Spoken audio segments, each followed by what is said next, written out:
آقا علیہ الصلوۃ والسلام نے حج کا خطبہ ارشاد فرمایا، حضور نے حج کا بیان فرمایا۔ آقا علیہ الصلوۃ والسلام حج کا خطبہ ارشاد فرما رہے ہیں کہ مسلمانوں، جب تمہارے اوپر حج فرض ہو جائے تو تمہیں حج کرنا ہے۔ یہ صحیح مسلم کی روایت ہے۔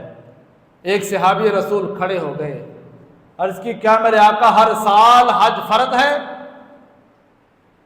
آقا علیہ الصلوۃ والسلام خاموش رہے، حضور نے کوئی جواب نہیں دیا۔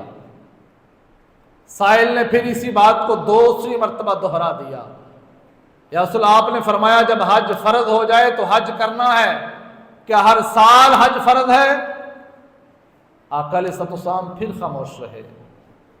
جب اس نے تیسری بار یہ کہا کہ یا رسول اللہ، حج جو ہے یہ ہر سال فرض ہو گیا ہے، پھر حضور نے ارشاد فرمایا، لو قلت نعم لوجبت ولما استطعتم، اگر صرف میں ہاں کہہ دیتا، اگر میں لفظ نعم بول دیتا تو اے سماعت کرنے والوں، میری ایک ہاں سے، میرا ایک جملہ بولنے سے آپ کے اوپر ہر سال حج فرض ہو جاتا۔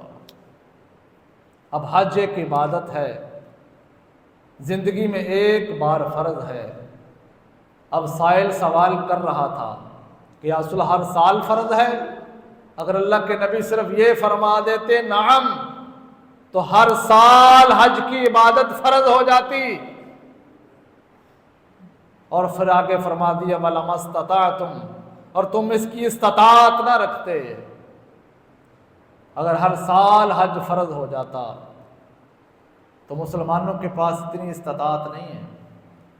پھر آگے حدیث کے الفاظ ہیں، اللہ کے نبی صلی اللہ علیہ وآلہ وسلم نے ارشاد فرمایا، بہت ساری قومیں تباہ ہو گئیں جو اپنے انبیاء علیہ السلام سے ایسے ہی سوال کرتے تھے جلد بازی کے اندر، جب تک میں مسئلہ نہ بتا دوں، جواب نہ دے دوں، تم سوال نہ کیا کرو۔